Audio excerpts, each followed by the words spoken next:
Nickal. You know, this is a name, this was hot. Bo coming out of the gate was so hard and so fast. Dana White Contender Series.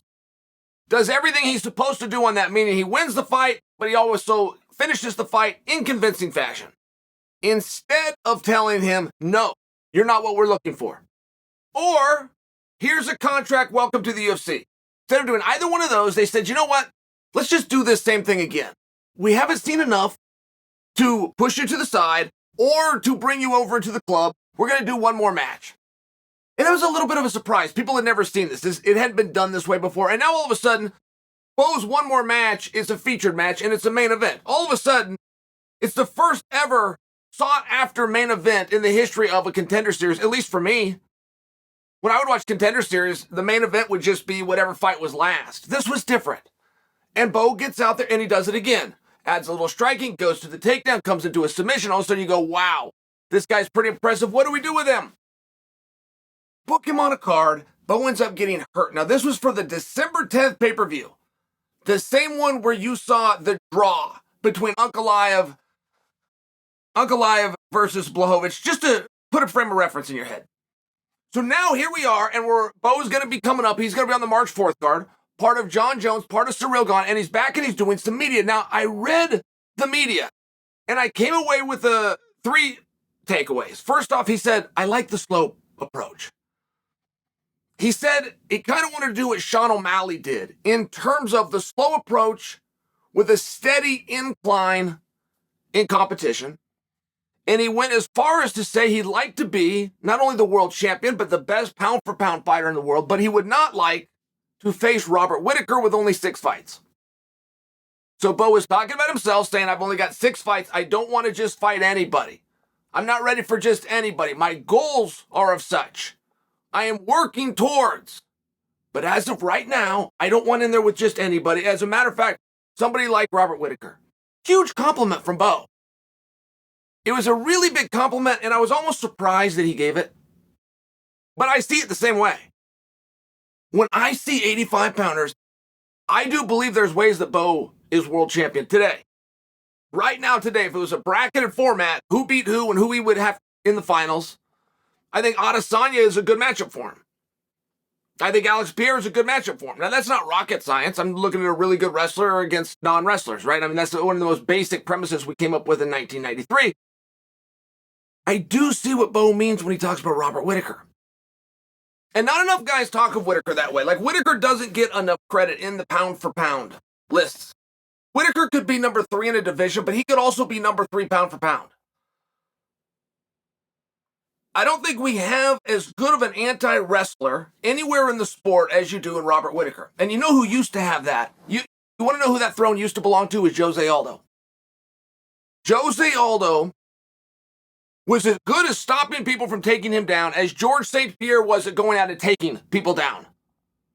And I've got to give that to Whittaker. Whittaker's fights with Yoel Romero, both of them.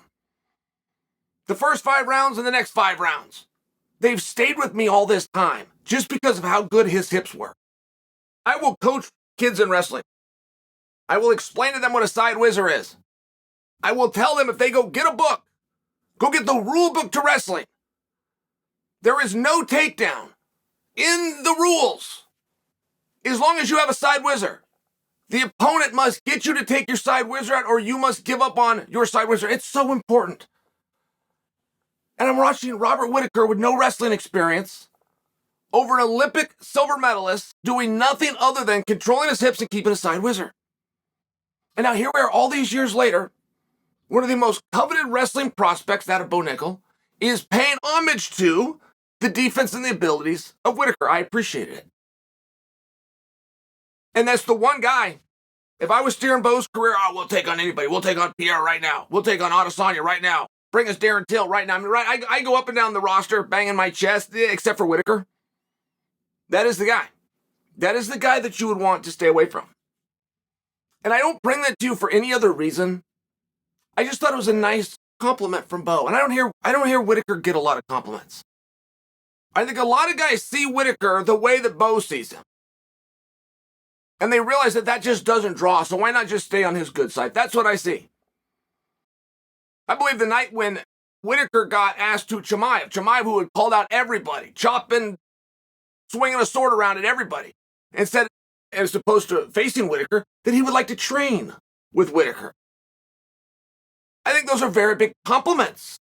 I think there's something there that people are seeing, but at some point you're going to have to deal with him. What do you do? What do you do when you have a guy who you say you're not ready for, but that guy isn't the champion? You would like to be the champion, but you admit you can't go through number 3.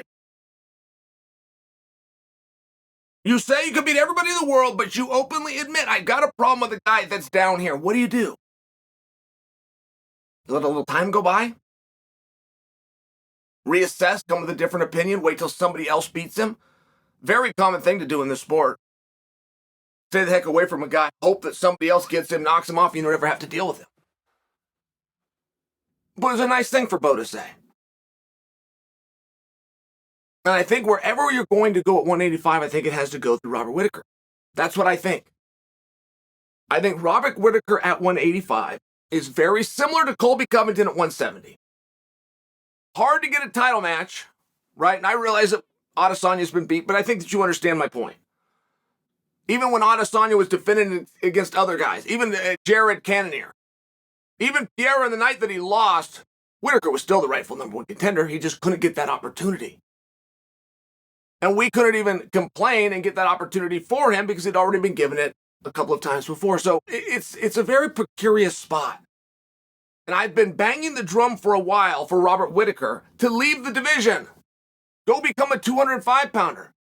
Drop back down to where you came from of 170. You'll walk right into world title fights. You get that boogie monster that you got to deal with out of the way. I've been a real advocate for that, but nobody seems to agree with me, at least nobody named Robert Whittaker. They want to stay right there at 85.